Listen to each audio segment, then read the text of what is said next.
Hey guys, how are you guys? God bless you guys. What'd you guys think of last night's video? Brother Casey came, and I'll give you a little bit of a backstory there because, you know, I initially, when I asked him if he wanted to come tell his story, and he said, yeah, how does this work? And I says, well, you know, I'll send you a link. I said, you have a computer, a phone, as long as you have something in the camera, you know, I'll send you a link, and that's how we make it work. And he said, no, I'd rather just come and do it like there. I said, oh, okay, that's fine. So he drove all the way to my house, and then so did Brother Jim Gillis, and we had some fellowship. You know, my wife made dinner for everybody. You know, stuffed shells, because, you know, of course, she's Italian from New Jersey. And, you know, Jim said it was, he woke up this morning, he was craving it. That's how much he liked it. So, yeah, I mean, you know, what Casey came on it yesterday, it's not something that, you know, I mean, I know that the channel of Fisher Street Preachers was very different in regards to the content that was put on here over the last few years. You know, Ruben and I, we would do a show once a week, and we would talk news and politics. He would monologue, and then I'd come on at the end for questions and answers. But this direction the Lord is leading us in, it's really something, because, you know, it's a pretty well-known fact that, you know, we've been involved in taking down child predators for a while now. You know, shutting down the drag queen groomer clown events where they were targeting children. We've shut down a whole bunch of those. But this is an entirely new thing here. I mean, we stopped those things. You know, we've had, you know, at least one pedophile locked up where the U.S. Marshals kind of semi-deputized my wife there in West Virginia years ago, but not like this. Not like we're seeing now. And I'm actually really excited to see where the Lord is moving us. Now, with that said, I want to say this. I anticipate this video probably being one of our least watched videos. Now, I know we can't really go off of YouTube's, what they say count-wise and whatnot, because at least, when you look at the live count afterwards, because I saw them strip away over 200 live views today again. It's unbelievable. And of course, you'll notice that since they've demonetized the channel, notifications are down, and I can see in the analytics across the board. So, some of it's probably because of the shadow ban, and it is shadow ban, believe me. We used to put up YouTube shorts and we'd get 10, 15,000, 20,000 views per video, down to 200-300 now. And that just doesn't happen. That's YouTube censoring and shadow banning. They, of course, removed the Warriors for Christ YouTube channel again, citing hate speech and whatnot, because after all, we are the tip of the spear as a ministry in regards to the child groomers. And, they hate it. You're taking away their toys. You're stopping them from grooming kids. You're stopping them from being able to turn these kids into sex objects.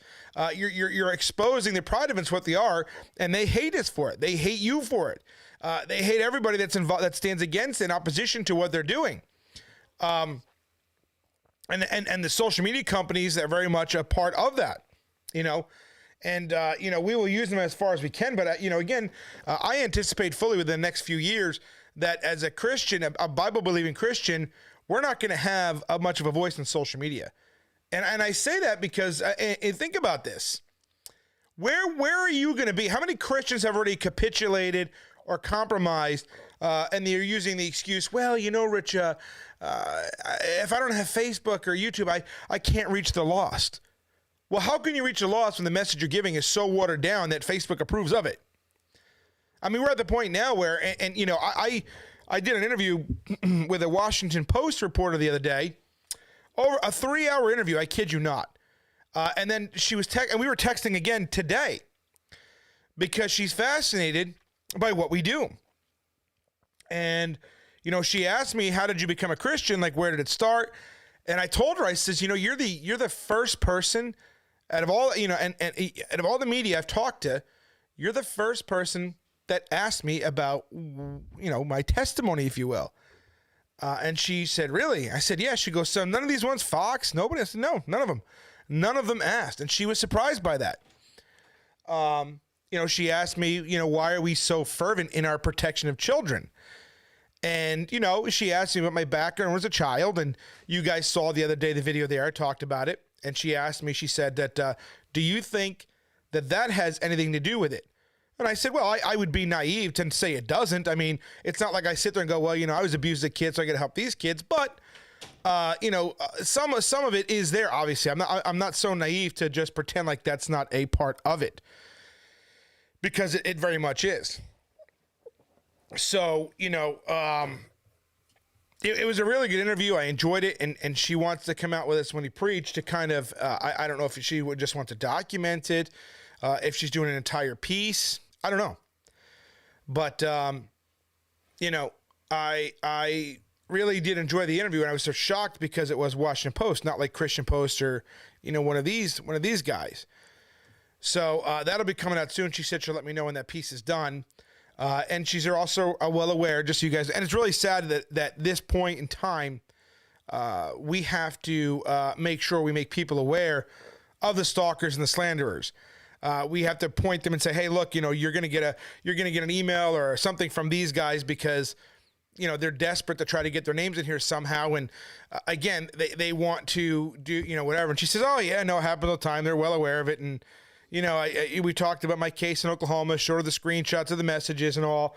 So she's aware. Again, it's just one of those things where at this point in time, we have to make people aware of them and show them some of the things they've been saying and doing. And again, Washington Post, I would remit, and not exactly a Christian source, of information. I mean, it's not like she's Christian. It's not like they're conservative. Washington Post is considered pretty liberal, from my understanding. So, for her to say that, it's pretty wild. But like I said, I'm watching the numbers on the video here, and they have dropped down to only 4 viewers. And like I said, I anticipate this to be one of the lowest watched videos ever. And the reason being is because the word money is in the title. And in Christianity, I saw a brother came on earlier, made a comment, said, oh man, money, no, one word, goodbye. And that's it. And he's right. So before I even, got into what we're going to talk about with money, whether good, bad, or indifferent, the word money makes people not want to listen. And it's because, people, we're conditioned to believe that any ministry in your church is automatically going to start talking about gimme, gimme, gimme, gimme, gimme. And regardless of whether and to them, they just don't, if they don't hear it, they don't have to, give or feel guilty or whatever. And our intention, of course, is not to make anybody feel guilty about anything. We didn't even really give a breakdown of what we're going to be talking about in regards to that. But like I said, the word money is in there, so people don't want to see anything associated with that because of the assumption that, we're going to talk about giving and whatnot. And we are, but not in the way that you think. Because again, I don't believe in tithing. I don't think there's a command in the Bible for the New Testament church to give tithes. I don't think we're under obligation to tithe. I don't think we're under obligation to give 10% of our income to the church anymore. I mean, if you want to, God bless you, but it's not obligatory. Now, if I made this video and said, oh, stop giving your money to churches or Christians, it'd probably have 500 people watching. But like I said, I've never had a video with, where I'm looking at here, 5 people watching. I've never had a video that low ever. So, it's probably a shadow ban, number one, especially coming off of the video last night where, I mean, that guy, he's, legit. What that guy went through as a child, to come out and tell his story the way he told it. He's been very vocal, very public about it. He's all over the news here. You can just type his name in Google and you'll see, talking about what this guy did to him and how many of the children have been involved in this. And, this all started with street preaching and street preachers. I mean, before we got to Oklahoma, the last year and a half, 2 years, when have you ever heard about anything in Oklahoma in the news? When have you ever heard any news coming out of Oklahoma? I know I didn't. Oklahoma, like, what the heck is that? And obviously, I mean, it's sarcastic. I know what Oklahoma is. I always knew what it was. But you never heard anything about Oklahoma. You never heard anything about the news in Oklahoma because Oklahoma, well, it's a pretty boring state. There's not a whole lot that goes on here. And I can tell you that because, well, I live here. And again, not a whole lot goes on here. But nonetheless, it's amazing to me what actually is going on here in Oklahoma. Because the amount of child predators that we're catching here is off the charts. Never in a million years did I think that we would be going into and catching not here, not in Oklahoma, red state, conservative state. And don't let that fool you either. People are going to say, look at that conservative state, all these child predators, ha, ha, ha, ha. Unfortunately, it's the liberals that are doing it. And what they're doing is absolutely sick and disgusting. But we're catching them. I mean, it's just insane at the amount of pedophiles there are that have infiltrated our school systems here in a state like Oklahoma. And churches just they're not doing anything about it. They're literally not involved. And I don't know if it's a matter of just not wanting to know, but they're nowhere to be found in any of this. And it perplexes me because if there's any evil in the world that we should be standing against, it should be the grooming, trafficking, indoctrination of children into a sex cult. Why the church is burying their head in the sands, I'll never know. Why, guys like, what we do as a ministry and what other people do, other groups do out there. I mean, look, Shatter Ops, you guys remember how we had him on. Look what those guys are doing. I mean, they're physically going in and rescuing children. And we are now working with them as well. And again, we had to show him some of the stuff these guys are saying and doing about us. And he alerted me to how one of the guys that does what they do has somebody doing it to them too. all kinds of baseless accusations. And his guess is they are plants. Whether it's government or LGBT, they're plants. People that do that stuff. So I just want you guys to know that he's well aware of the characters and the fake accounts and anybody. And besides that, does anybody really think if you email a guy like that asking about, hey, what's Rich doing? Is Rich doing this? Rich doing that? Like, is he going to answer you in any capacity? Considering that, you know, they're rescuing children and people who are abused and ritual religious abuse. It's ludicrous, you know, to think that people would be thinking that, you know, people are going to go, yeah, they're over here doing this and doing that. But again, this is the world we live in, right? Where we have to be careful and tread carefully because, you know, again, the Bible promises that the devil appears as an angel of light. You know, that the devil has children, God has children. And the devil's children want to interfere. They want to stop. They are partaking of, and they are very much involved in the agenda from Satan. They want child grooming to continue. They want people to continue to go to hell. They have no real interest. Oh, data's not displaying properly. Okay, that's weird. Something going on with YouTube tonight, apparently. They're not displaying data, it says. Retrying. Okay. So I don't know what the deal is there, but, you know, one of the things that they're telling me is the churches have really been a hindrance in their wanting to get involved. They really don't. And a lot of what we're going to talk about has to do with some of the churches and how, you know, across this country, trying to get churches to help when it comes to rescued children and whatnot, they just don't want to do it. Don't know why. They claim that they're against it. Of course, the same churches claim they're against abortion, but you don't see them out there at the abortion mills. You know, which to me is pretty inconsistent because if you truly value life, you'd be doing something. If you're against the trafficking, grooming of children, you'd be doing something. And we're not even asking people to go out to the street. I mean, I do here in the platform, but, you know, emails and conversations, we're asking them, hey, would you be willing to, you know, counsel some of these children or take them in?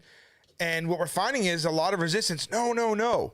Number one is because of the danger in that world that we're working in when it comes to that stuff. You got to remember there will be repercussions for that. You kick sand in the devil's face. If you think he's going to slide down and take it, you are sadly mistaken. But churches, they just don't want to be bothered. And for the life of me, I cannot figure out why.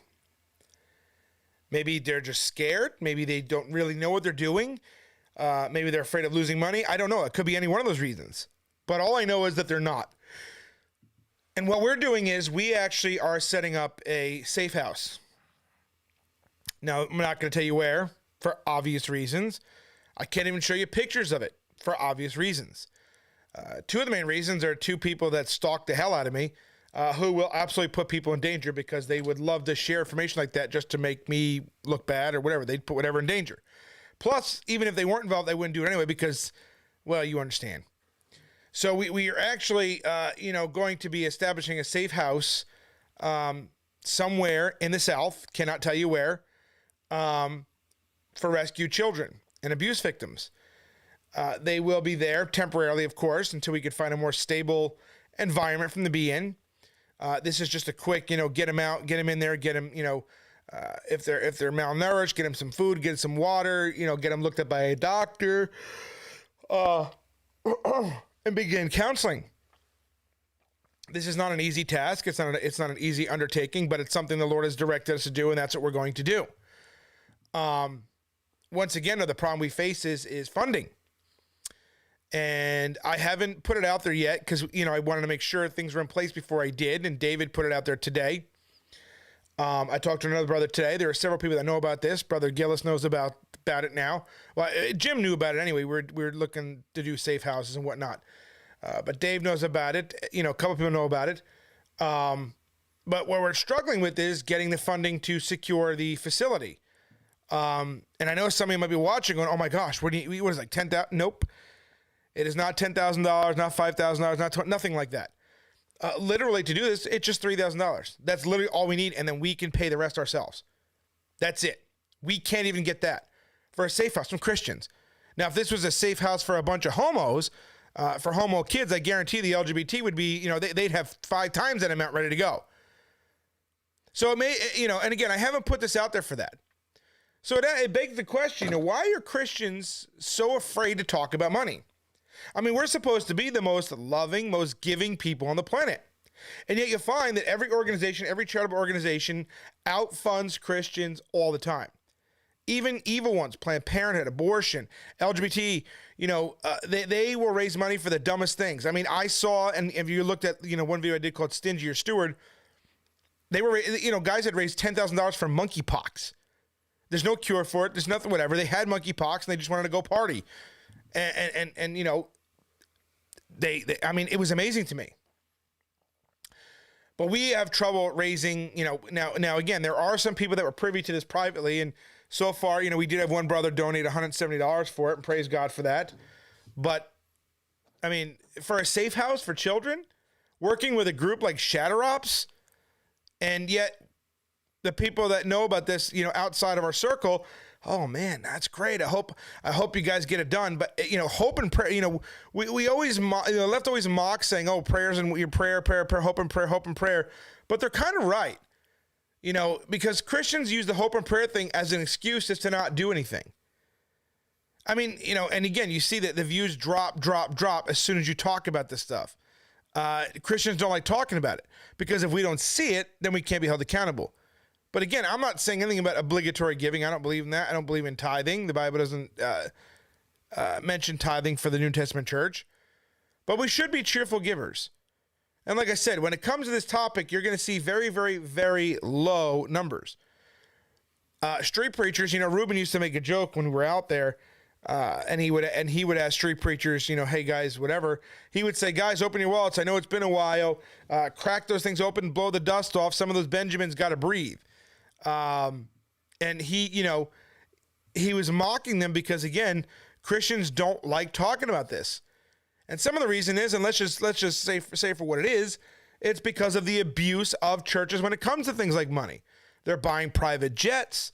They're living, lavish lifestyles, mansions, Louis Vuitton suits. They're driving around Bentleys and Beamers and, all these things here. They're living in the lap of luxury while people in their congregations are going hungry. People in their congregations are struggling to pay electric bills. They're struggling to put food on their tables. They're struggling to make ends meet. And yet week in and week out, they tithe faithfully to the church because the pastor, has told them, if you don't tithe, you're robbing God. Which I find hilarious because those same churches will say things like, well, we're not under the curse of the law anymore. We're not under the law anymore. But then they'll go back under the law about the law of tithing, and they'll put you under that law. Well, which one is it? Are you under the law or are you not? And the reason why people don't like talking about giving is because of these kind of churches.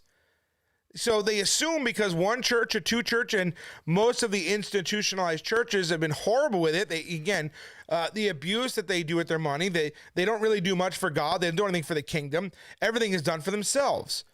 So people think that every Christian, every ministry is like that, but that's not true at all. There are people out there like myself and David, Reuben was one of those guys. There are lots of people out there that preach that deserve it. But the excuse that we can't do it is just not biblical. I mean, the Bible says in 2 Corinthians chapter 9, verse 7, each one must give as he has decided in his heart, not reluctantly or under compulsion, for God loves a cheerful giver. So what does this mean? Well, exactly what it says. This is a command, by the way. We have to give as we've decided in our hearts. We don't give reluctantly and we don't give under compulsion or obligatory, which kind of throws water on the whole tithing thing.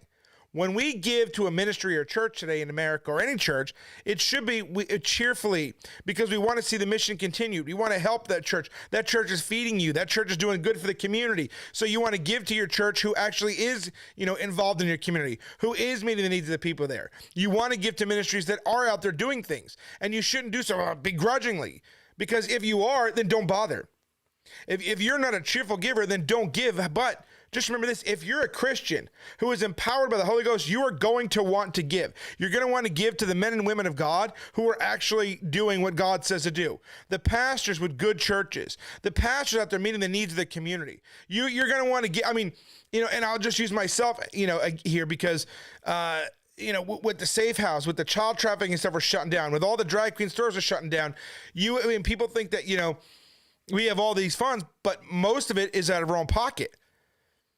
And, the thing is that the slanderers always resort to the whole, well, they're doing it for money thing. Because it's an easy attack. And if you think about it, it's absolutely brilliant. Because here's what happens when somebody does that. Think about this. Okay? Think about it.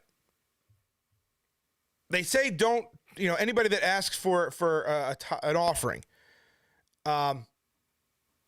is doing it for the wrong reason. And me, I can only speak from my experience. I've never said, hey guys, we've only put out, the call to donations and offerings for traveling expenses. We go preach an event or what have you, or an emergency situation that comes up.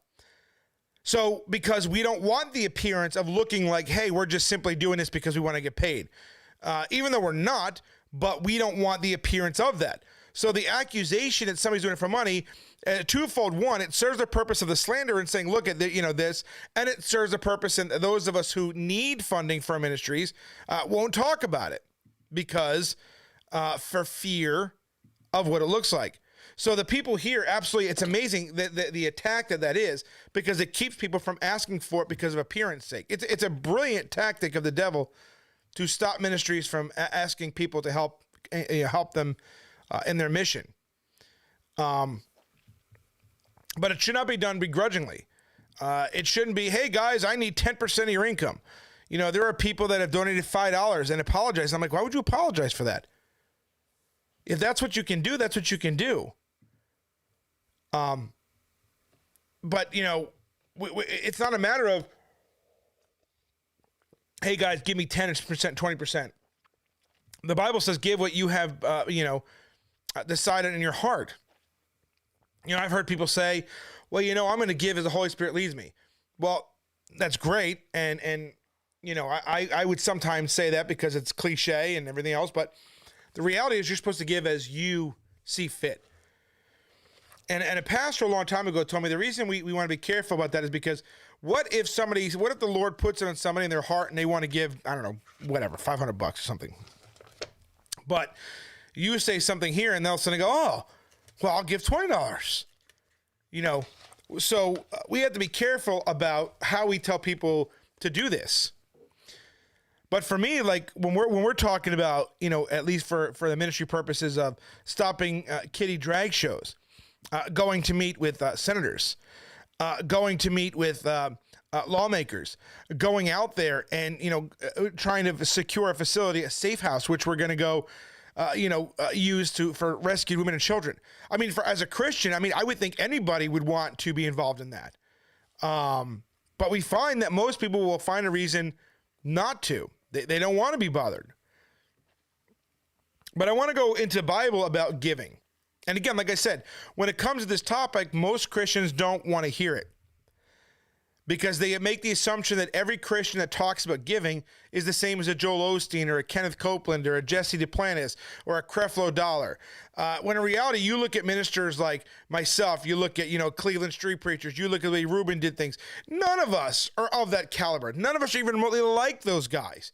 Every one of those men that I just mentioned in that, couple of people there, every one of us goes out and actually preaches. We go out into our communities. We travel the country. We go preaching here. We're, and yet somehow or other we get, because of slander, because of how bad some of these guys really are, the entire Christian world somehow puts all Christians under the same umbrella as the Joel Osteen types. It's truly insane. But if we look at the Bible here, your heart is where your money is. You're going to put your money where your heart is. Matthew chapter 6, verse 1-4 says, beware of practicing your righteousness before men, to be noticed by them. Now, I want you to know this because whenever you say or do anything, the first verse that the Pharisees, the Facebook Pharisees, the Cyber Sanhedrin are going to do is they're going to say, oh, look, you're doing it for men. No. even if you talk, like when we go out there and say, hey guys, this drag show got shut down. We're not doing it so we could say, praise God, rich for you and all this other stuff. We're showing you guys that it can be done. If you're willing to go out there, it can be done. You can talk about the things that you do just as long as you're not doing it just so you get for the praise of men. So you're not going, look at me, guys. You know, that's the key to that verse right there is to be noticed by them. Otherwise, you have no reward with your Father who's in heaven. Verse 2. So when you give to the poor, do not sound a trumpet before you, as the hypocrites do in the synagogues and in the streets, so that they may be honored by men. Truly I say to you, they have their reward in full. So this is something that's weird when it comes to the church, because whenever you do something, people want to see what it is you're doing. Now, the Bible says not to do that, but we've been conditioned to believe that we want to see it. Why? So, for instance, let's use the safe house, for example. We have children that we're going to be rescued, right? We have men and women that are physically going to go in, and I'm not there yet. I'm going to be learning how to do that, to physically go snatch them out of there. But there are men and women that are doing that right now. They go, they get a kid, they snatch them out of, they put them in a safe house. Do you think it's appropriate in any way, shape, or form to go out there and try to go, hey guys, we just rescued this kid, check this out, and start, going on there? Of course not. You can't do that. But people will put children in jeopardy just so they can give themselves clout. See, unfortunately, when you're doing stuff like that in that type of world, you can't divulge all the information. I can't go out there and say, hey guys, we just rescued 3 kids from this place and brought them over. We can't do that. But in the church world, when you don't show that kind of stuff, people don't believe, which to me is odd. Even at this point, we've been public ministry for several years now, and yet, the drag show, we're in the news all the time shutting down drag shows, fighting free speech cases, and yet somehow there's this like we don't know thing, and that seems to be a common theme amongst all the preachers I know that are struggling with it, getting support for their ministries across this country. Churches, look, the Joel Osteens and the Kenneth Copelands of the world, these guys ain't struggling for nothing. These guys are multimillionaires living in the what do they call that? Lap of luxury.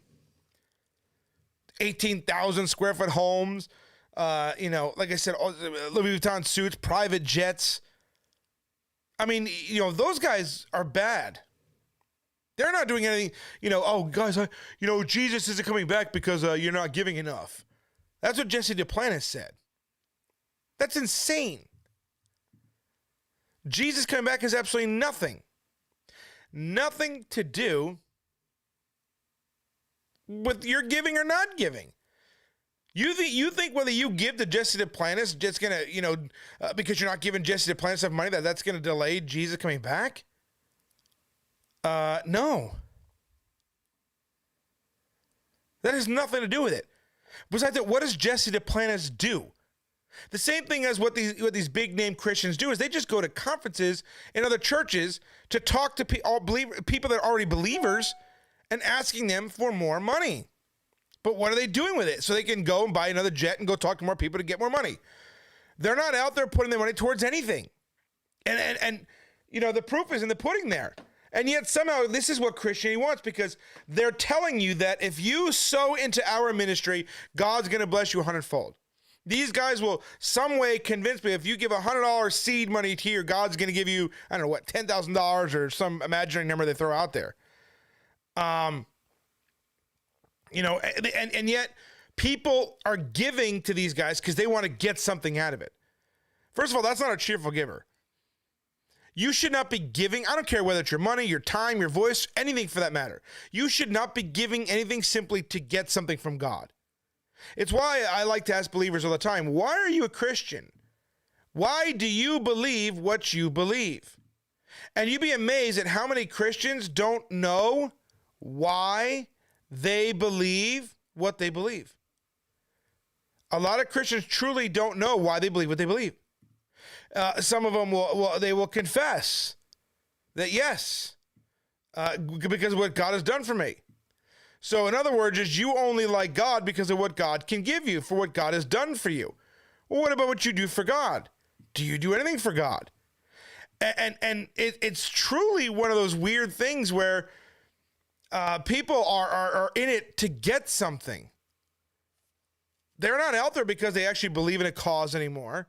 They're not out there because they want to see, the kingdom, be preached. They're not out there because, they want to see people saved, or they want to see, the child grooming stopped.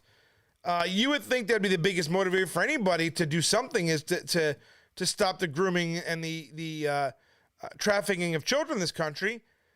Considering that America is now the the number one consumer of child pornography in the world, the number one consumer of I don't want to say it because it's horrible, but more children are purchased and it's horrible. I'm just gonna leave it at that. They are bringing children to our country now to be trafficked because people pay for it here. America is the worst country in the world when it comes to this. The largest consumer of, like I said, child pornography in the world. And specifically, what's happening is the Ohio, Pennsylvania area, as well as the Texas, Oklahoma, are the two biggest areas for child trafficking in this country. My guess is because of Mexico and Canada. They're easy to get them in and get them out. And the state's doing it too. This is the ugliness of society that, nobody wants to talk about. Nobody wants to see. Nobody wants to see the reality of what's taking place here. This is the world that we live in, unfortunately. That we have to, rescue these kids, expose, traffickers, expose groomers, and again, you only see on the surface there, what the LGBT groups are doing. You're only seeing, the pride events and the drag shows. You're not seeing the judges. You're not seeing the police officers, the politicians that are all involved in this stuff. The case in Bartlesville is a small town here that our friend Mary wrote an article about, talking about how, if this is happening here, what's happening in your city? The police, the judges, politicians, they're all in on this.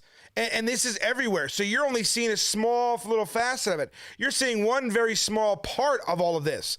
And it's going on under our noses, and we're not doing anything about it because we don't want to do that. We don't want to talk about it. We don't want to look at it. Nobody wants to, but this is something we have to deal with. We cannot pretend like it's not happening anymore. We cannot turn a blind eye to what's taking place in this world anymore. We can't do it. There is too much at stake. There are children at stake. There are lives at stake. When that guy Casey came on yesterday, do you have any idea how hard that was for him? Do you know what is at risk for him to come out and talk about what happened to him as a child? Do you know the stigma associated with a man who's abused by a boy who's abused by a man as he gets older?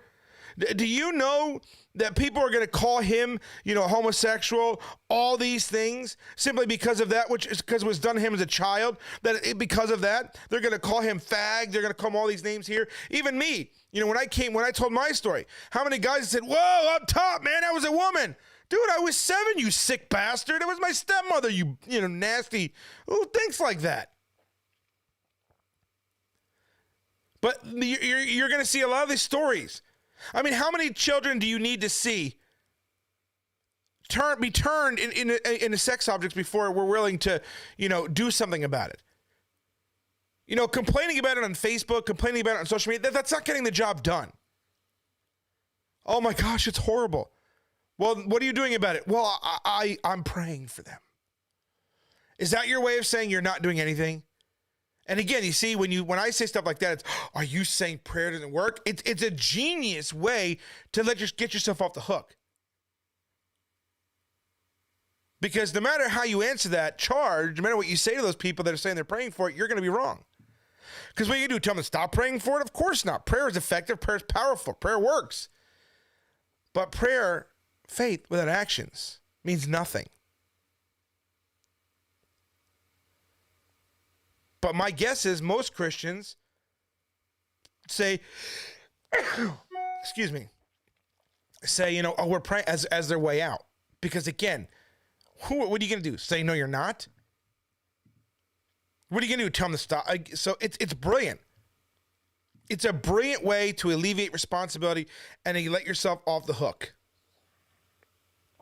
Right? Think about it. It's brilliant.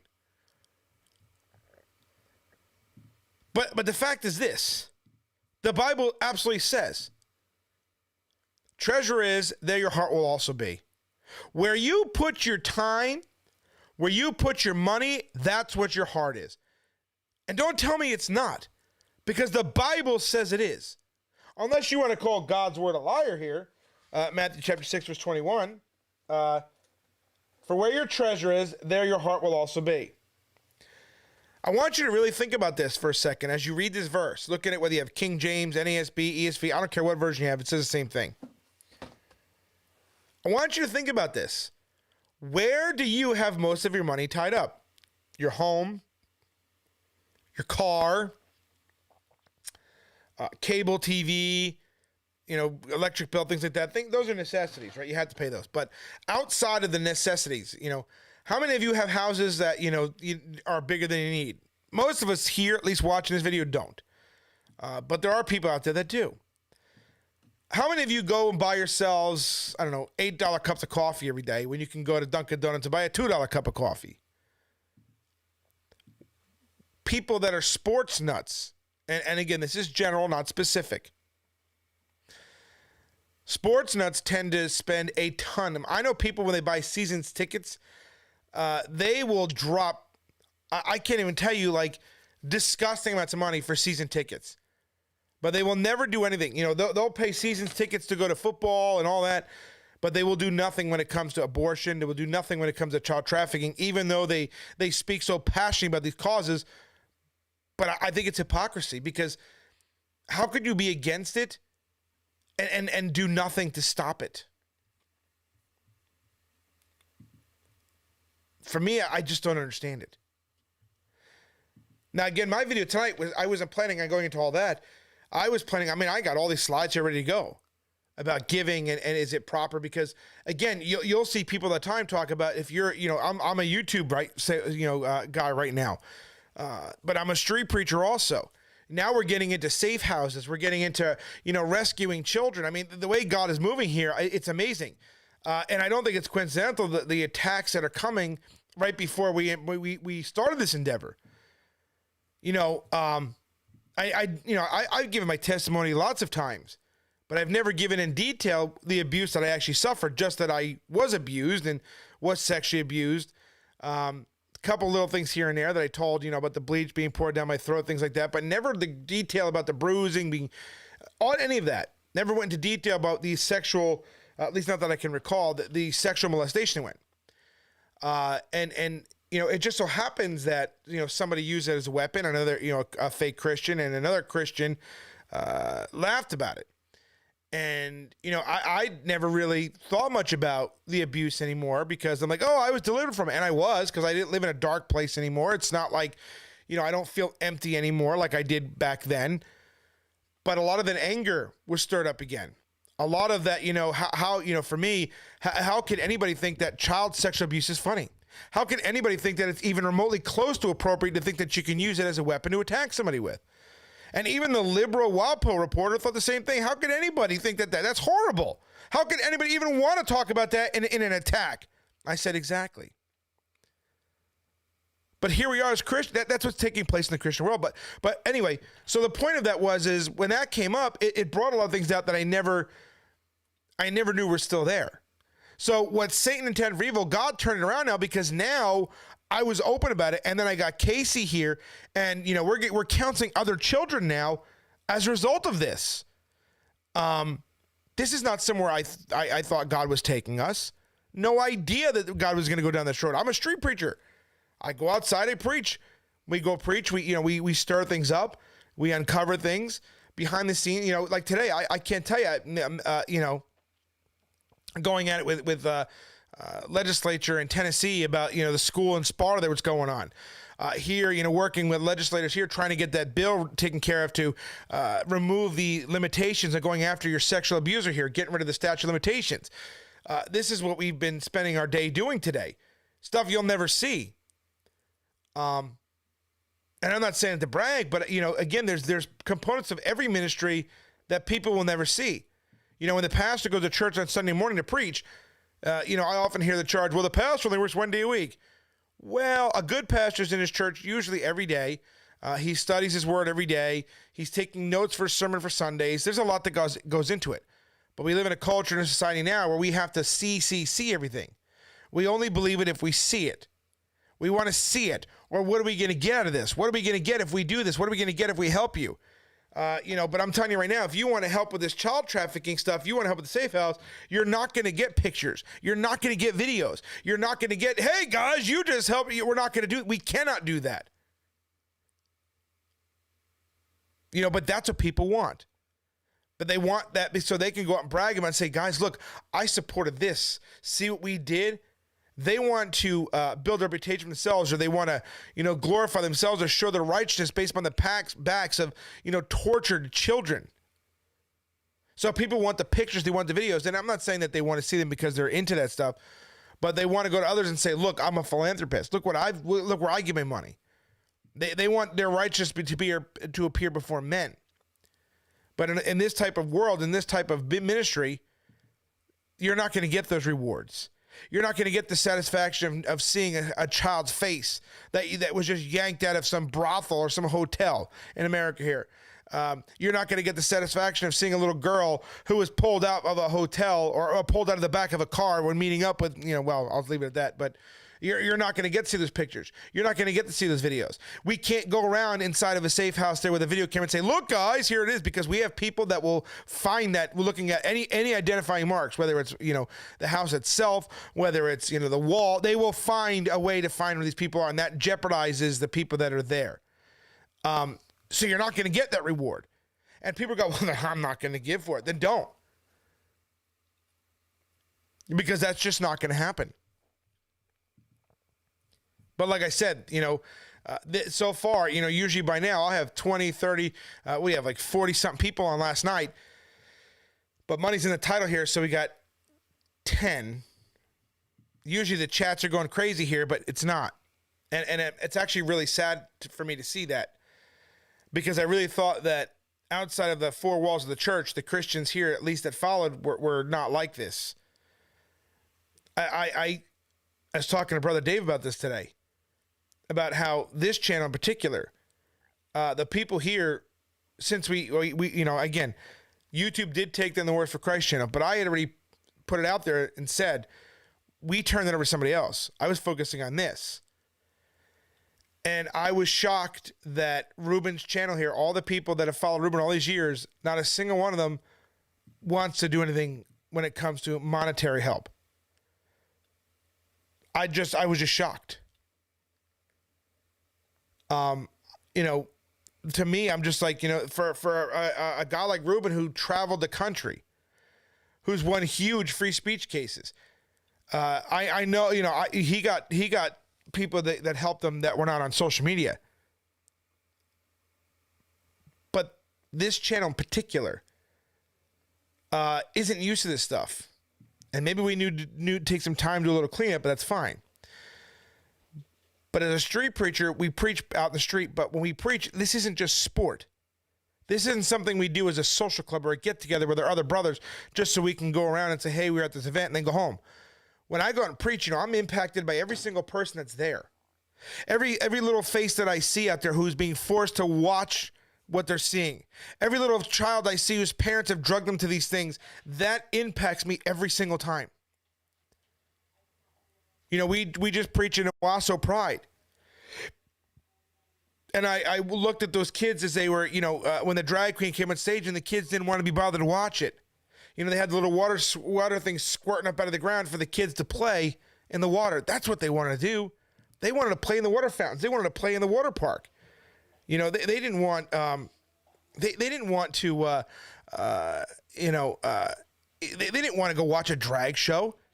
The kids were crying as mommy and daddy made him sit there and watch. The kids didn't want that. And then they'll go out and say, oh, my kid enjoyed it. No, they did not. That's a lie. Every time I do one of those events and I see those children, it impacts me every time. I pay attention to how those kids are being impacted. I pay attention to what those horrible parents are subjecting their children to. And every time I preach those events, it impacts me. And it makes me angry. It makes me angry that in this country, in America, that this is in our streets, because, if some pervert walked up to your kid at a bus stop and opened his jacket. He's wearing a G-string and started doing this and doing one of those little dances they do on the stage of these drag shows. That guy would, the cops are in 2 seconds. He'd be put in handcuffs and thrown in jail, as he should. But these people can do it in the public parks. They can do it in your public streets, and nobody does a darn thing about it. Nobody does anything about it.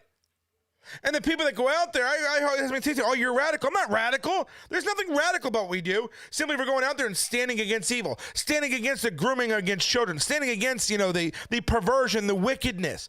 There's nothing radical about that. I would think that every normal person should be doing stuff like that. And as Christians, the part that gets me the most is the complete lack of anything. I don't understand. I truly don't get it. I can go on, again, how is it, even Shatter Ops told me, they're having so much trouble themselves for what they do. And I'll show you here. And I can only show you the public stuff that they do. I can only show you their website. I can't show you anything, obviously, behind the scenes, and I wouldn't do that anyway because, well,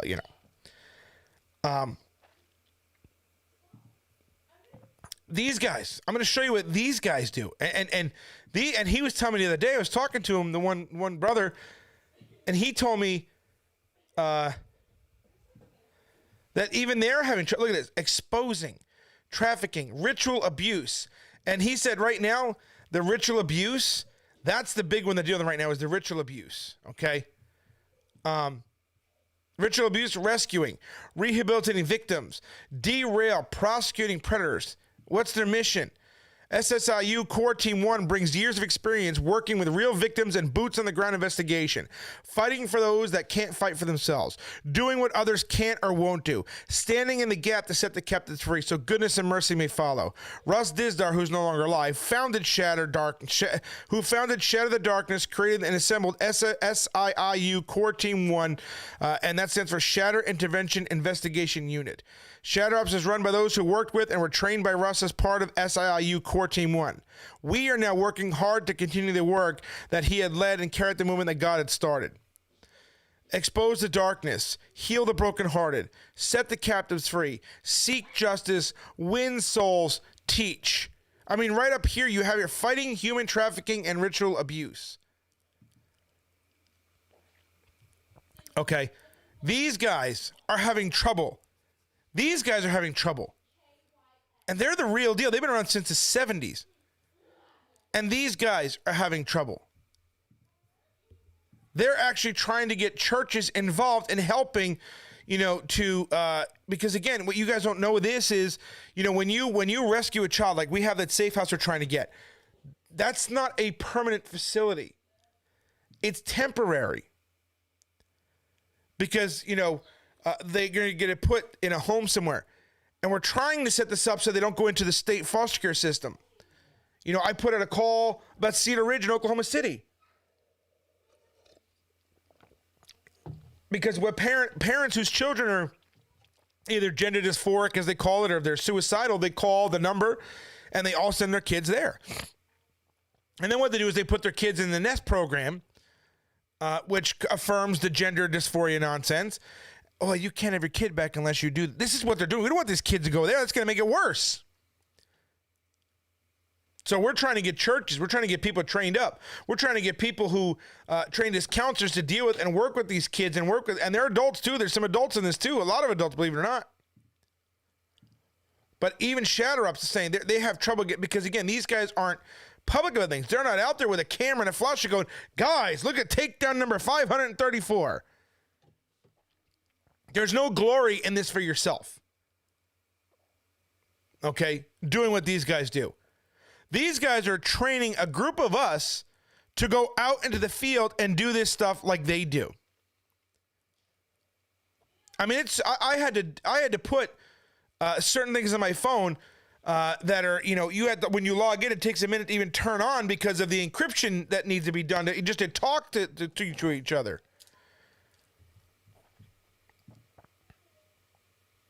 And this is not the road that I wanted to go down with this video. This is not what I thought it was going to be. But I am extremely passionate about this. Like I don't see how people wouldn't want to help with this. Especially since, we're talking Bible here, folks. Let's look what Paul says. Is it biblical to give, again, I'm an evangelist. I'm a minister. Should the church be helping us with our expenses in ministry, with all this other stuff? We've never said yes before. I've shied away from this because I've allowed the devils and the Pharisees who simply say things like, oh, these guys doing it for money. But it's not true because I've lost everything. Like literally lost everything. And I've always said, well, the church will step up, and they haven't. Now we have this safe house thing to try to, secure for $3,000 is what that's all it's going to take. And we only got $170 so far. Now, granted, we only put this out there for the first time, but the video is titled what it's titled tonight, and the views are extremely low. But it seems like they pick up at around the clock. So let's see what Paul says here. 1 Corinthians chapter 9, verse 3 and 7. This is Bible. This isn't my interpretation of it. This isn't my eisegeting the text. This is what it says. It says, this is my defense to those who would examine me. Do we not have the right to eat and drink? Do we not have the right to take along a believing wife? Or do the other apostles and the brothers of the Lord and Cephas? Or is it only Barnabas and I who have no right to refrain from working for a living? Who serves as a soldier? He's asking the question, who serves as a soldier at their own expense? Who plants a vineyard without eating any of its fruit? Or who tends a flock without getting some of the milk? In our military, do our soldiers pay their own expenses? No. When I was in the Navy, I got to live in a barracks. We had the mess hall. We had food. Our medical was taken care of. Every expense that we had was taken care of. So why is it the soldiers of God are all, and again, everyone I know is struggling in some capacity. The brothers and sisters I know that are very active out there in ministry full-time, every single one of them is struggling. Everyone is struggling to pay their bills because the money that they have, they're using in their ministry in hoping and praying that the church will finally wake up and say, hey, look at these guys, look at these men and women are doing. Everyone I know is struggling in some capacity because they won't ask for it, because they don't want to be accused of being grifters. But that's what the devil wants. And it doesn't matter, they're going to get accused of it anyway. But who serves as a soldier at his own expense? Who does that? This is Paul saying that ministers, the churches, should be helping them. Let's move on to verses 8 through 10. Say I these things as a man? Or saith not the law the same also? For it is written in the law of Moses, thou shalt not muzzle the mouth of the ox that treadeth out the corn. Doth God take care for oxen? Or saith he altogether for our sakes? For our sakes, no doubt, this is written, that he that ploweth should plow in hope, and that he that thresheth in hope should be partaking of his hope. Verse 11 through 14, if we have sown spiritual seed among you, is it too much if we reap a material harvest from you? Don't you know that those who work in the temple get their food from the temple? Those who serve at the altar share in what is offered on the altar? In the same way, the Lord has commanded those who preach the gospel should receive their living from the gospel. And I read this last week, and I've heard this before, and I just kind of whatever. But I read this last week, and I said, whoa! Every person that goes out there, every pastor that gets paid a salary out there, whether I agree with it or not, doesn't matter. It's biblical that they get paid for it. It's commanded that those who preach the gospel receive their living from the gospel. And yet you'll find that the Pharisee and the Sadducee will say, no. You're making a merchandise of the gospel. No, people aren't selling the gospel. People aren't going out there saying, I'm going to give this to you if you pay me. You see, they're twisting things. They're twisting the truth of why people are doing this.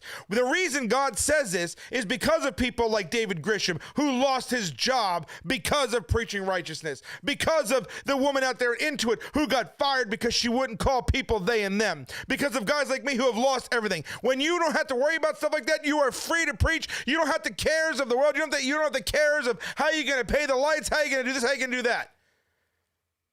It's the people that don't preach the gospel that the ones that get all of the, all the offering.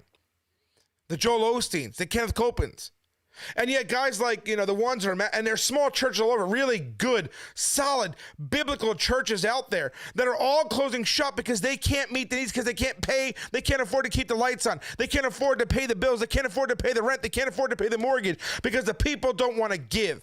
Because churches that take offerings are being told by the cyber Sanhedrin that if they take an offering, that they're making merchandise of the gospel. But the Bible says it here.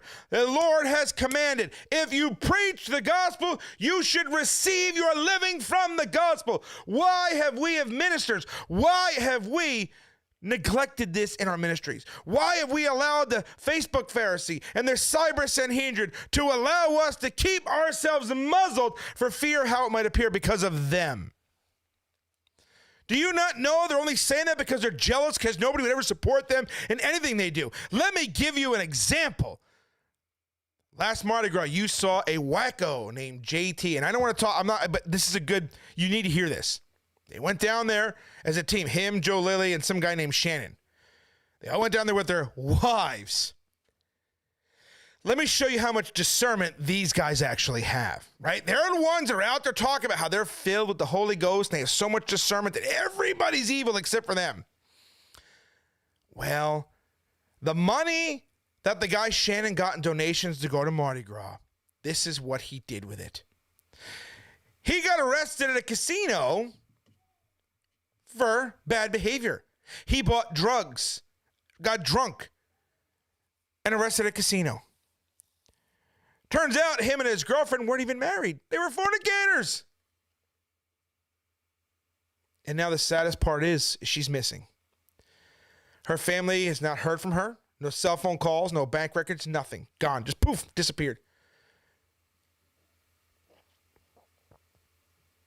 These are the guys you're listening to. They'll talk about how much discernment they have while they're preaching with fornicators, drug addicts, and drunks who stole money, right? They always talk about everybody else, but they stole money and gambled away at Mardi Gras while they're out there rebuking Reuben. And their team was getting arrested for getting high and getting drunk in a casino. These are the people that we are afraid to talk about verses like this because of what they might say about us. I've been that way too. Even making this video, I told my wife, man, do I really want to do this? Because people are going to think whatever. We have allowed them to make us fearful of how people are going to see us. But it doesn't matter. Because it's been to the detriment of the ministers of God out there. This is the Bible.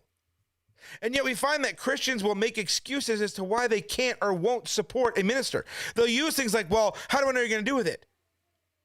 As if somehow that people like myself and David and Reuben and all the brothers and sisters that are across this country that are out there preaching, as if any one of us is like the Kenneth Copelands out there, or like any one of us is like Joel Osteen out there. Any one of us is like great. None of us are like these men. To even compare us to them is absolute lunacy. It's an excuse. And look, I'm going to tell you right now, yeah, we want to fund the safe house more than anything right now because it is desperately needed. There's only one right now only one. This would be the second one. And it only these three, it's nothing. 3,000, it's nothing. And yet I know, yesterday Casey was on there. The guy, and by the way, you didn't see him. He is massive. He's huge. To see a guy his size out here pouring his heart out, breaking down as he's talking what happened as a child. The opportunities he's lost. And to sit here, he's never met street preachers. He's never really been involved in ministries like this before. But when he's out here, and when he's telling us before being on about what the things that he's lost, the things that this has cost him, and to sit there and have take up an offering for him and get nothing, not even a praise, nothing. I had to go to him and say, we are dealing with Christians. Because the Christians in this world are known as stingy. Unless you're giving to a Joel Osteen, because again, you want to get to give.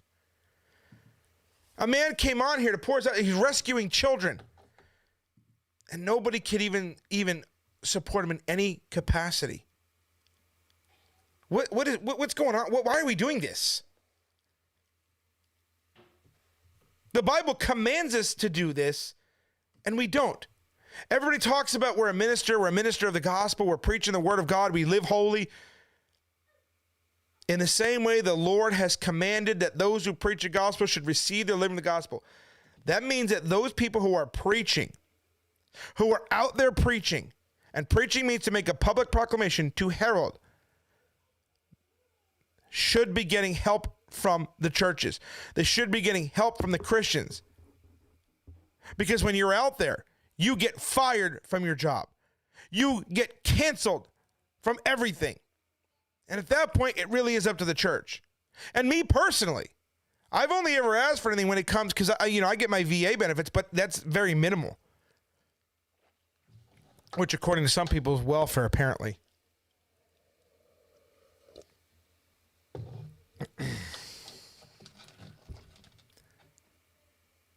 But we've lost our eBay, our Cash App, our PayPal, all of that. It's all gone.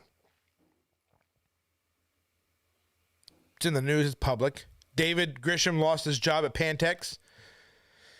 You'll hear about the woman at Intuit soon, because Pacific Justice Suit's filing a lawsuit on her behalf against her for firing her for it, but she lost her job. She has a kid. What's she going to do?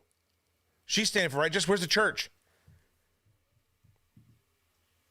All we're going to hear is, I'll pray for her. How about helping her? She's got a mortgage. She's got lights to pay. This is a woman and her lawsuit's going to affect everybody.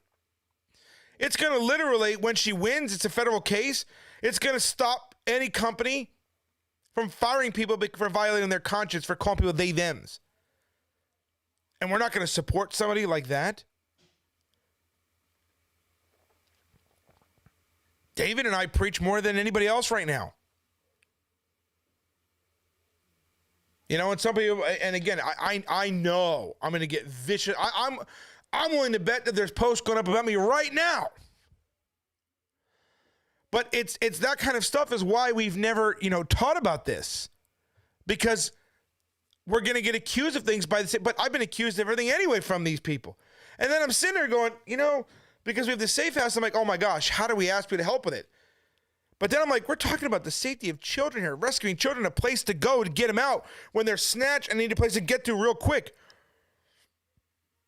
And I'll tell you right now, if Christians don't stand up for this one, there's nothing. I mean, last night, Casey, that nobody bothered. I mean, how does that make us look? This is a man who was abused as a child.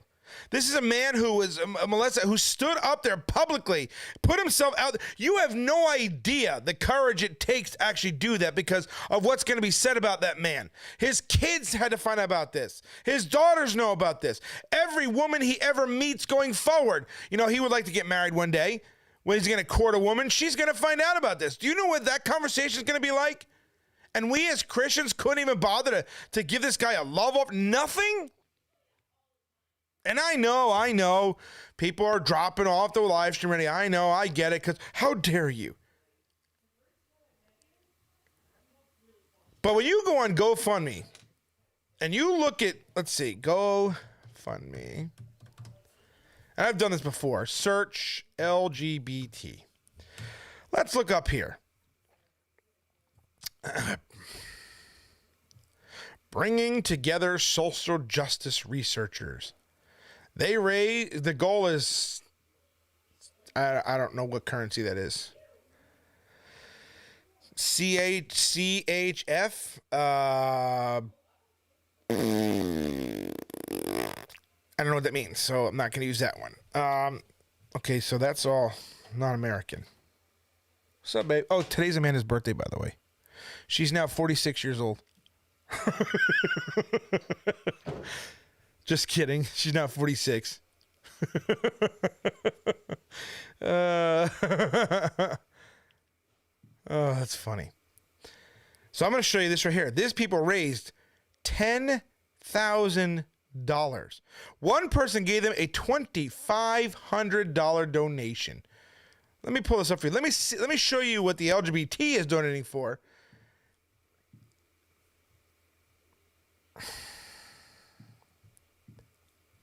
And yet we couldn't do anything for Brother Casey.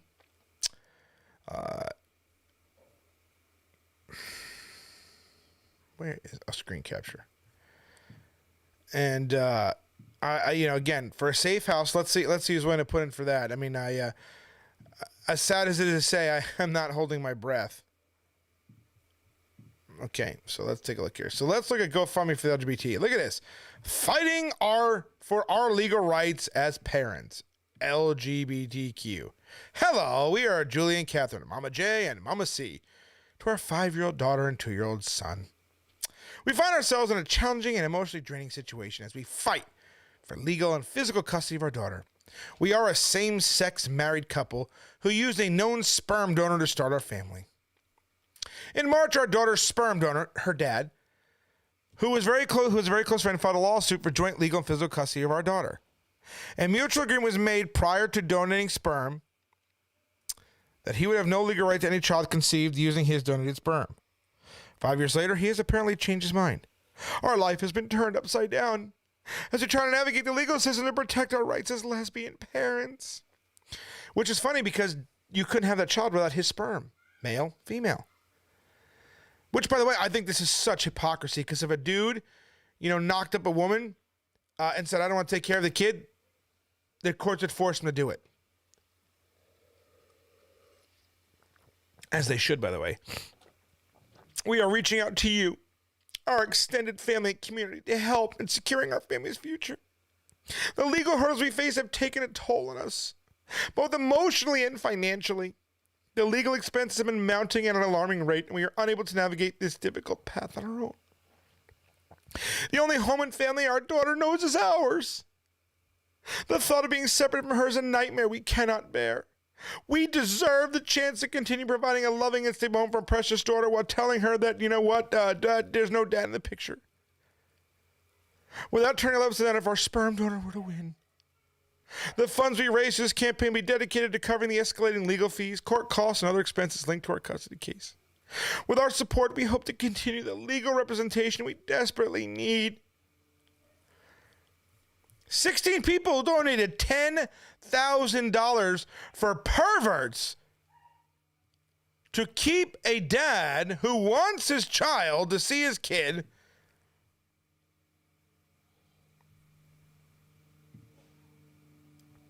okay? My point is here, this LGBT will do everything in their power to help. Look at this. You're not talking five. Look at these people. 200. And I'll bet you people have given, you know what? I'll go without my Starbucks this month. 200, 100, 100, 150, 150, 50, 20, 250, 100, 150, 150, 20. This is pathetic.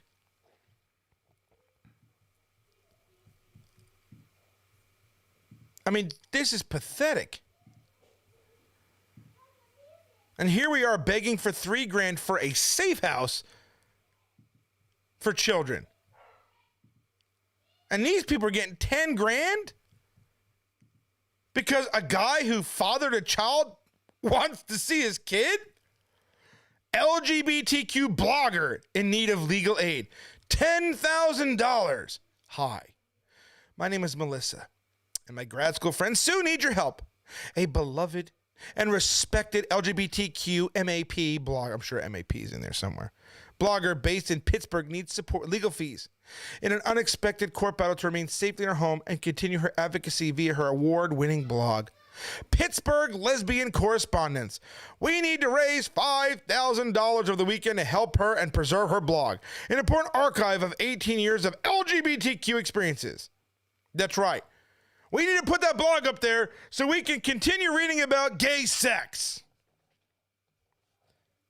Unexpectedly, Sue's partner of 20 years and wife of 2 years filed a petition for a warrant to commit her to a psychiatric hospital.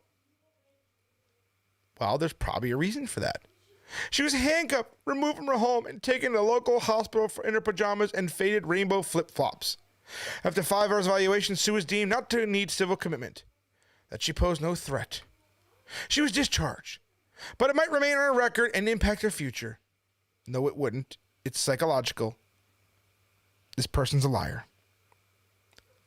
She's a legal occupant of her home of 18 years under Pennsylvania law, but she doesn't have the keys. She's safe. $10,000 for that. $10,000 for one person. Power up LGBTQ youth. We are seeking $100,000 in support of the next generation of LGBTQ plus tech leaders. In 2023 alone, 250,000 tech employees were laid off. disproportionately affecting folks from underestimated groups. That's a lie. Everybody got laid off. Well, not everybody, but a lot of people got laid off. People are getting laid off all over it's a well-known fact. Many of whom recently succeeded in breaking into tech. When companies downsize, it's just jobs, entire communities are affected. We've served 1,000 youth. They've raised $10,000. $10,900 so far. Now remember, these are the enemies of God. These are people that God says are worthy of death. And they do better than we do as Christians. We're trying to save children. They're trying to pervert them. LGBTQ chorus unable to access funds. $2,500. Triangle Gay Men's Chorus had multiple concerts to the community celebrating the work of recently departed composer Stephen Sondheim. After holding concerts in both May and June, we still have not seen any of our funds from our sold tickets. Wow. I mean, look at this. Look at these numbers. Sponsor an LGBT refuge. 33. They've raised more money than I need to get a safe house. Anti-bullying project, $1,500. Look at this. WeHo Aloha LGBTQ Maui Relief. Look at that. Ew.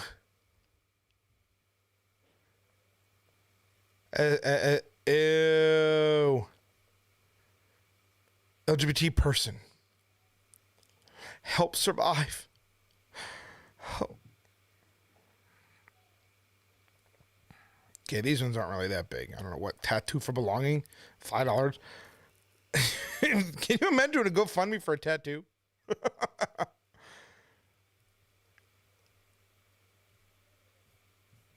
I mean, let's see here.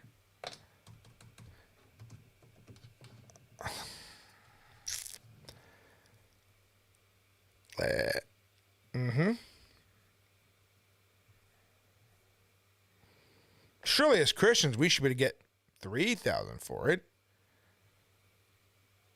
Other countries are doing it. Why can't we in America?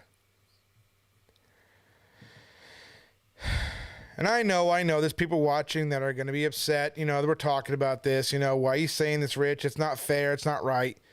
Well, I just showed you number one is the Bible talks about that a minister should be getting paid for preaching when they preach a gospel. We don't go into it to get paid, but if we're into it, we should, if that makes sense.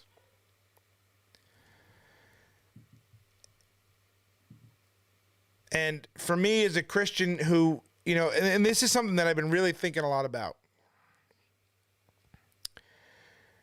Because there are Christians that have lost a lot more than me out there. There are people losing their jobs because of their stance on standing for Jesus Christ. And we're not supporting any of them. But you look at the enemies of God and their support for one another. I mean, it's insane what the lengths they would go to help each other.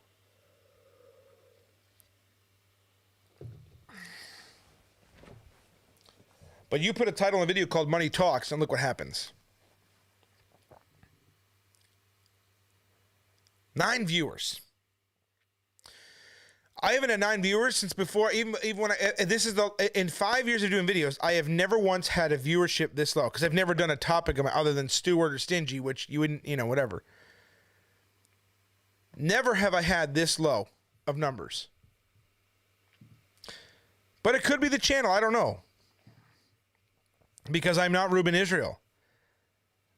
I was on with Ruben for several years. His channel grew by several thousand since I started with him.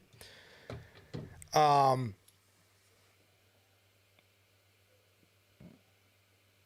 thought that every Christian I know would be into rescuing children. I thought that's kind of, well, anyway, I'm going to get into all that. But the point is that the Bible says, what I said here. Do we not have the right to eat and drink? Do we not have the right to take along a believing wife? Or is it only, and this is Paul talking, only bottom side? Are we the only ones that don't have to not work? Everybody else get to do this except for us? Everybody else gets support except for us? Who serves as a soldier at his own expense? But for me, I don't care what the Pharisee anymore. The Pharisees aren't the ones losing every opportunity they have. The Pharisees aren't the ones losing jobs. The Pharisees aren't the ones getting canceled for anything. As a matter of fact, they're the ones who are helping getting us canceled.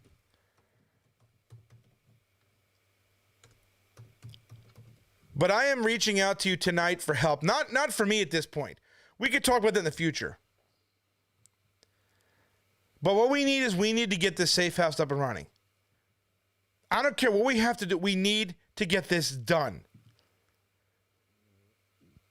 Okay, I've been putting this off for a couple days now. We're supposed to go out there on Saturday to see this and get it done and sign the papers on Saturday to get it done. And I can't do it. Because my thing is I really honestly thought with something like this, especially after seeing Casey, I at least thought somebody would step up to give something, help, give Casey something, for crying out loud. I mean, I can pull his name up here if you want to see him. I could pull up, let's pull up Casey's name.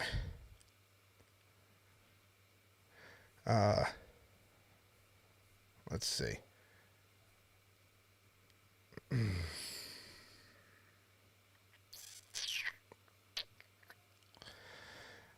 Let's go to Google, type in Casey Yoakum, Oklahoma.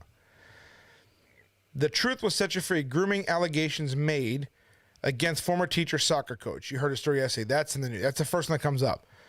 Robin Hill Public School. Then you have Radaris. Then you have non-doc. State Board of Education denies gender record changes. Casey Yoakum, Oklahoma City. Firefighter. So here you can actually, everything he said, you can Google him. It's right there. Public education provides decades of access and protection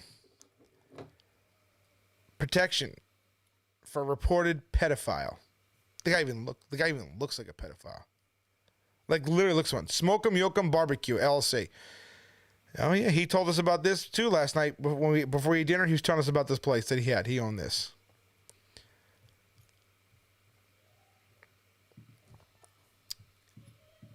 There are people being harmed out in this world, and we need help. We cannot be stingy when it comes to this.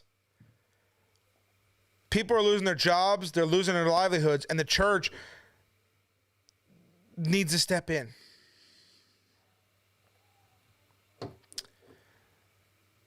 And again, this video is not something that where it went tonight was not what I had planned on at all. My plan was to go and talk about, the Bible and supporting ministers and where it's commanded us to do it. I did not think we'd have the low numbers that we have tonight as a result of this. I knew we'd have low. I called it in the beginning of this, but it's crazy. It's also really disheartening for me as a Christian to see the LGBT groups get the funding the way they're funding, and to see us I just want to preach and save children.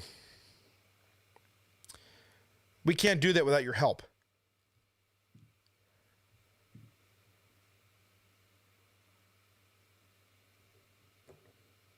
Why haven't you given the Rumble link in the description box? Huh? I thought I did. If I did not, then I thought I did. My bad. Let me see. Oh, there. Yeah, there it is right there. Well. Okay. Good point. I'll put it. I thought it was there. I'll put it in there right now. Didn't realize it wasn't there. Oh, yeah, you're right. It's not there.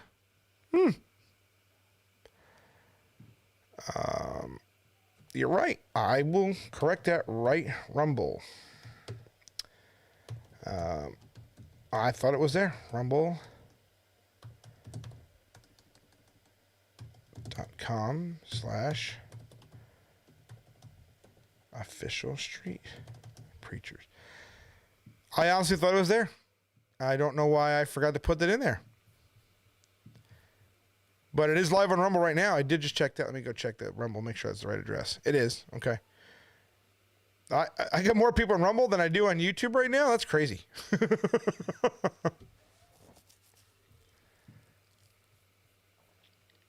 How about the same? I should probably leave the Rumble one up here because I don't see the chat from Rumble doesn't come into this stream for whatever reason. It doesn't do it. I see a chat here from Timothy. Come into this. Wow, it actually looks pretty good on Rumble. And by the way, I hope Terry Sims watches this and sees with the black background, you can see the chat come up on the screen there. But I have corrected that, and it is in the description. So thank you for pointing that out. I was shocked. But if you do want to help, and you do want, we would like to very much get this safe house done, get the paper signed by Saturday, get it done. We would absolutely, it's not even a matter of, we need to get it done. You can go on our website, which is Official Street Preachers. Yes, if you give through Zelle, it will get Casey. Just make sure you when you send it, you let me know that hey, this is from me for Casey, so I can give it to him. Otherwise, I'm going to assume at this point it's for the safe house. And Casey will be helping us with that too, by the way. He said last night that he's in. So just so you know. But officialstreetpreachers.com/give is the website there where you can go and help with the safe house. On the Official Street Preacher website, you'll notice that the donation platform is a little different than the one that was on the Words for Christ one. The one here is specific. It's very different in that there's a section called Prayer Note on there. And in the prayer note, you can put, if you have a prayer request, which has nothing to do, it's not like you're giving to get a prayer request. I mean, but if you want, that's fine. You can put in there, what you want us to do with it. If you want it to go to like Casey, or if you want it to go to the safe house, you can certainly put that in there, and that will, let us know there. You can use debit, credit card. You can use Cash App, because I don't actually need a Cash App account for the website here. I actually got a service to do this, outside of that, and I'm trying to figure out how to pin this now. Oh, this stupid heart is in the way.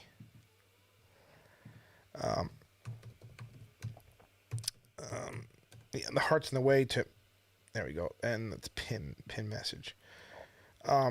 Or you can do our Zelle, which is admin at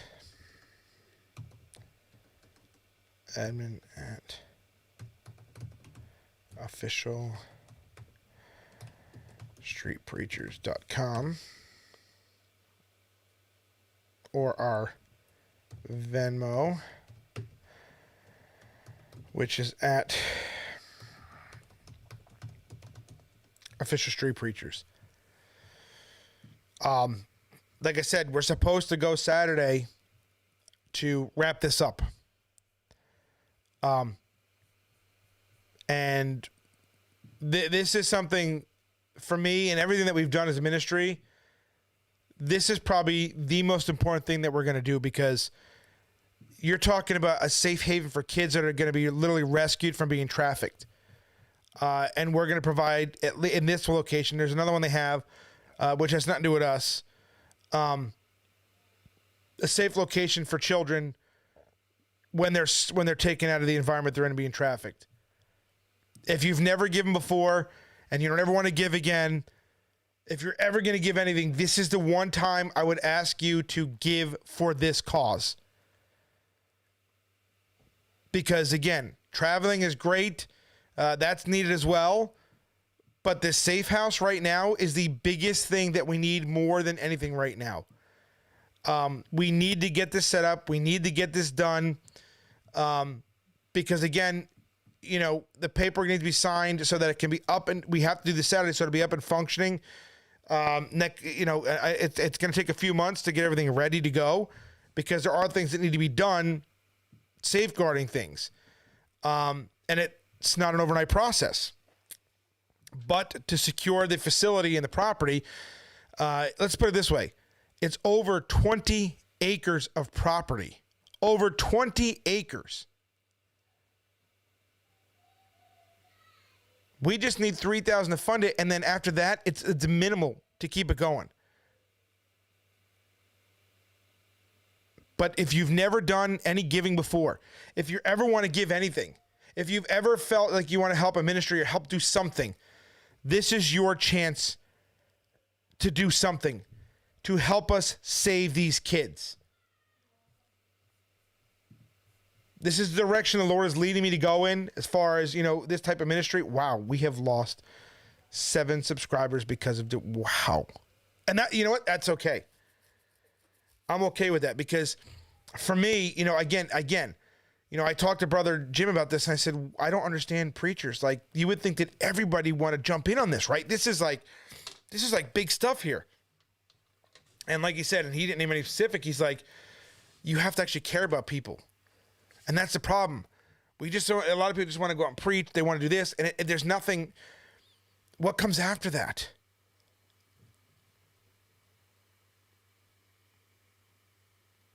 And by the way, the Safe House thing is not replacing the street preaching. It's another mission we're doing.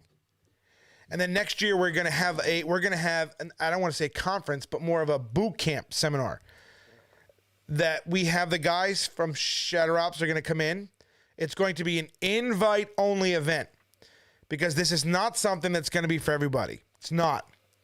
This is only going to be, it's going to be people that we trust, people that we know we can count on that are not going to go and tip their hand to everything these guys do because they're going to be teaching us the tactics, the things they use for their investigations, their investigation methods, how to take these people out, how to physically get in there to get them out. We're going to be learning all of that. I forget the word he called it. So we are going to do something next year, but again, this isn't going to be your conference like typical, everybody's invited, because they're not. This is going to be very selected. It's going to be very select who's going to take care of the kids at Safe House. I'm not at liberty to discuss that either. We are having people trained to deal with them psychologically. And the point is after they're there and get out, we want to get churches to get these kids into good homes after that. The adults, they don't need to go to a home, but they do need a counselor. They do need churches to get into. And that's the next phase we are currently working on getting a network of churches set up across this country for some of the stuff. Because while we get them where we're going to get them in the one, this will be the second Safe House that's going to be up and running. After that, it's going to be getting them out to the people that are willing to take them and help. But next year is we're going to be getting people in that are trained as counselors, Christian counselors that are not going to be working for the state. It's going to be done through churches, and it's going to be offered for free, the counseling, because, if we're getting donations, then we should be offering it free instead of charging for it because those people need it. So that's next year on the counseling part of it for more counselors. But the Safe House does have people that will be there. There will be, I think, 6 or 7 people there. There will be cameras up. It's going to be guarded, patrolled. Police are well aware of what's going to be happening there. The utility companies have already agreed to mask the address of public records because it will be used as Safe House. All that's already done. But it's just the so the guys at Shatter Ops, they have people that they have been doing this with for a long time. They're training people. They're doing all that stuff there. So they're actually to be training me, David, Jim, and again next year, whoever else wants to come on board, they're going to do a couple day seminar teaching this stuff. But again, it's invite only. It is not going to be for everybody.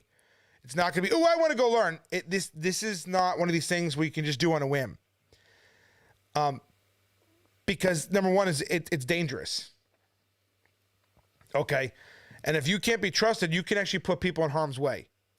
That's why the address needs to be masked. That's why we can't give too much information away, because remember, we do have people that stalk us. We have people that will literally give away the address of where it is just to try to shut it down because we're involved in it. You know, and they call themselves Christians, by the way, people that would do that. Believe me, they'll be making mention of this. You know, but this is one of these times that we are imploring everybody to help with this. This is not a direction I foresaw. This is not something I thought the Lord was going to have us doing. Never in a million years. I mean, yes, we were doing the drag queen stuff. You've got to be emotionally strong. That is true. We were doing that for years, but this is a whole other thing. I mean, this is a whole other level here. When you're talking about going in to snatch these kids out of there, this is not something we've ever done before. This is not something that I even knew God was going to do. You know, if you watch this channel in the last few days, you'll notice a lot of things are very different than the usual. Abuse victims, talking about it. You know, the next video we do on Sunday night is going to be about, how to deal with narcissists. Because again, everybody thinks, oh, these people are satanically possessed. No, some people aren't. Most people aren't. Most people are just bad people. There are evil men and women in this world. Not everybody who's bad as a bad guy or a bad woman is demon possessed. Some people are just bad, evil men and women. Okay? That's just the way it is. You know, and we have to realize that. We have to understand that.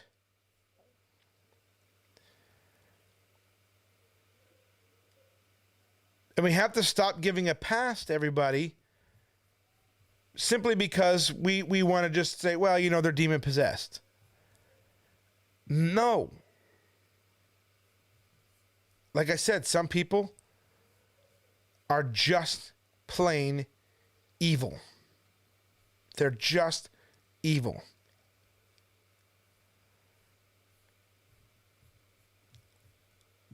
But we really need your help on this one.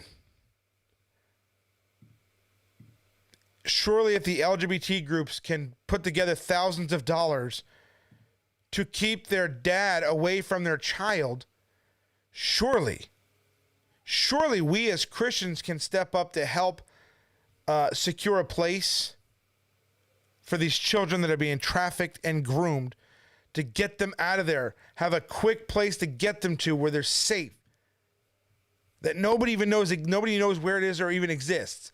And believe me, they're not going to be able to find it either.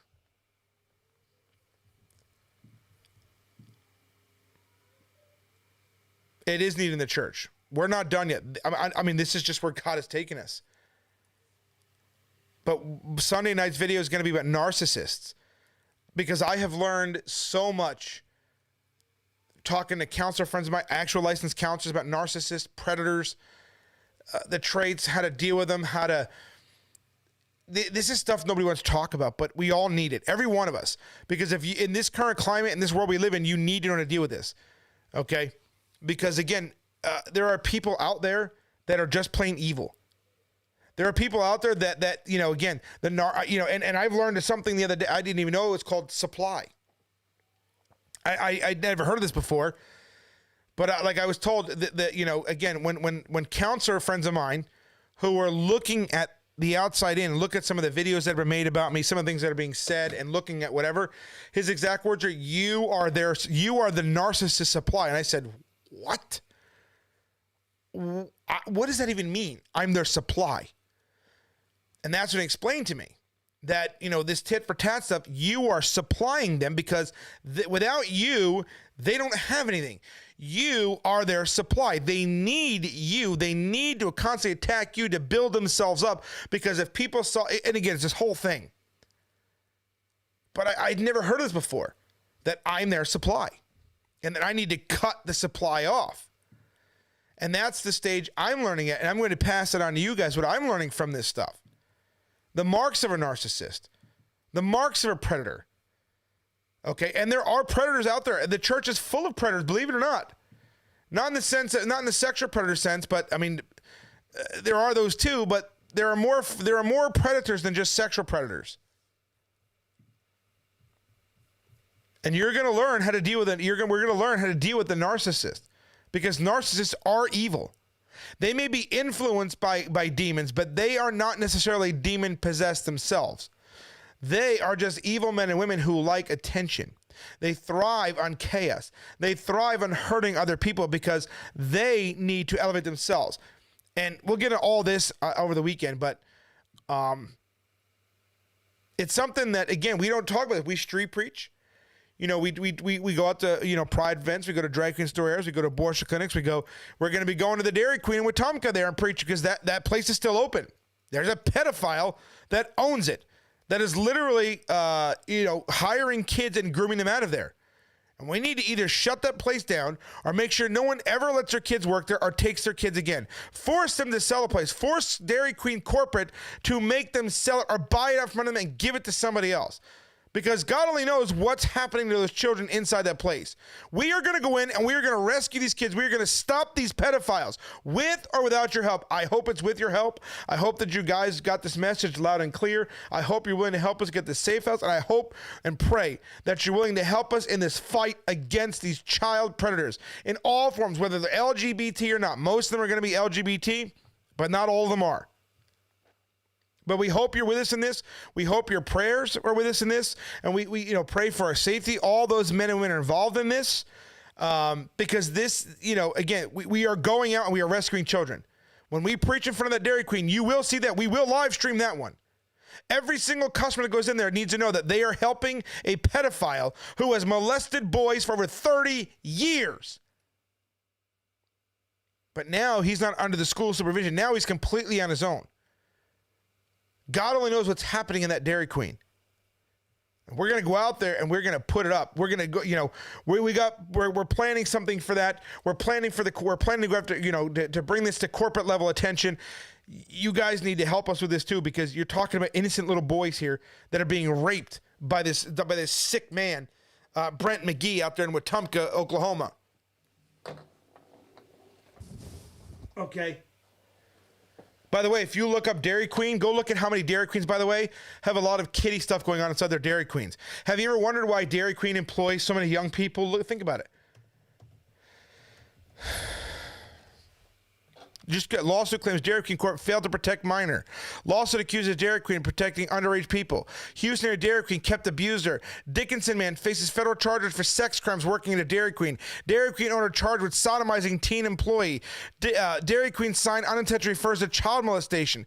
Dairy Queen manager convicted of sex crimes. Investigators say man arrested for soliciting minor at Dairy Queen. Former Dairy Queen owner oh my God. Aaron Johnson, 28, charged with sexual battery of a 15-year-old. The owner of the Vancouver Dairy Queen. This is unbelievable. Man accused of molesting teens at work. Dairy Queen sued for allowing minor employees. Different, okay.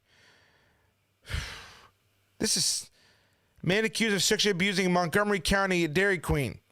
Truck accused of soliciting sexual minor in exchange for young girl's mother. Convicted killer told police to pension for teenage girls. We're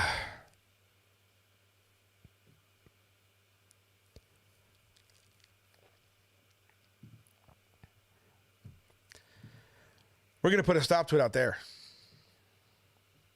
We hope you guys are with us. We hope Dairy Queen, Drag Queen. That's a good connection right there. That's a good meme coming up.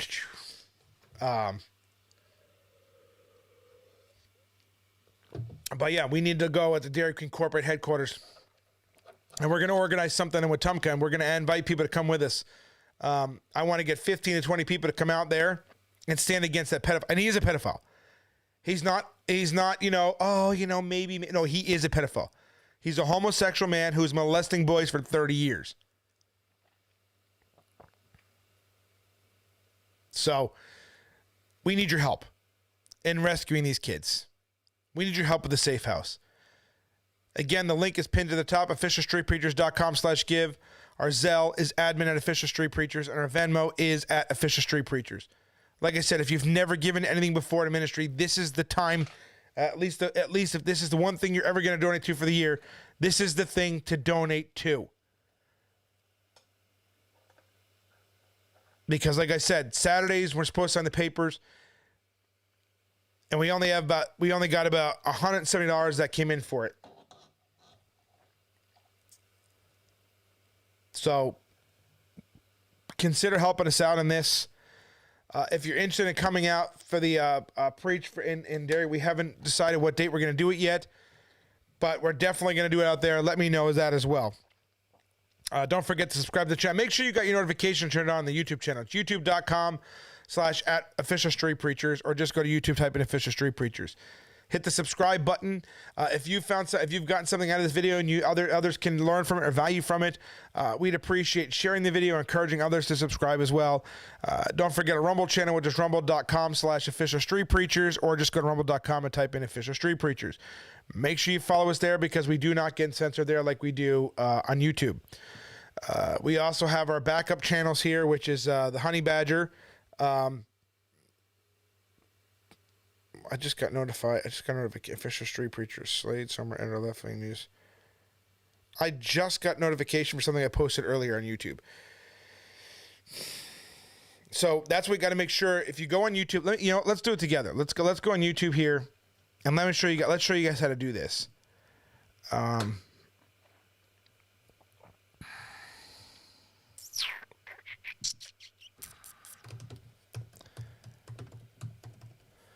All right.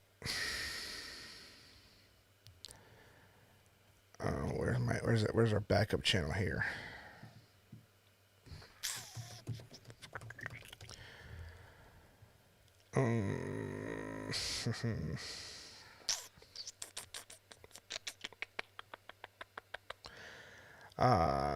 I just want to find it so you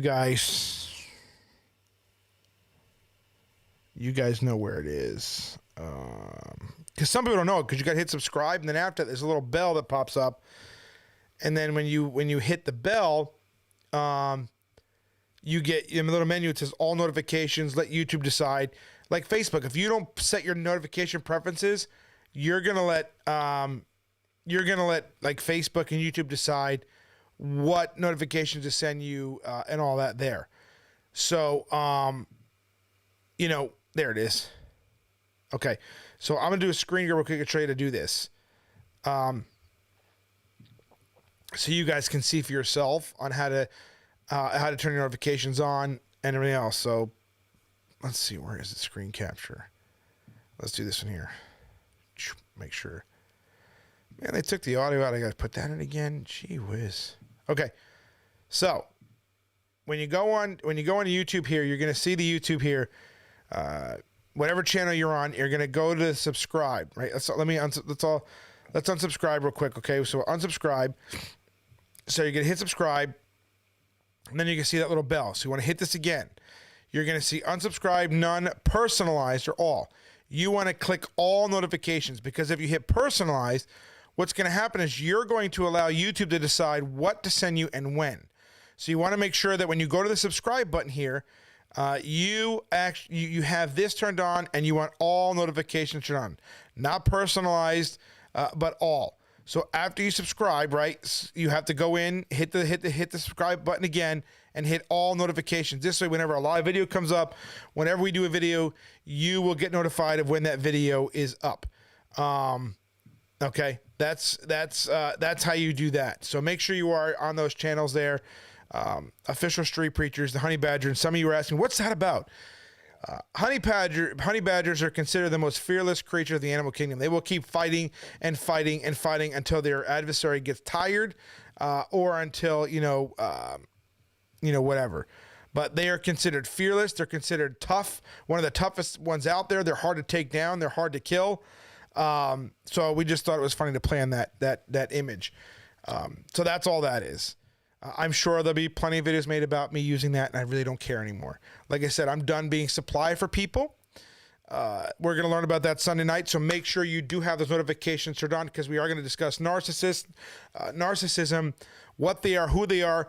The Bible does talk about narcissists. They are evil people. what they do, how they do the traits, to spot them, and everything else. Everybody, narcissist, it's like a word like Pharisee. Everybody's heard the word.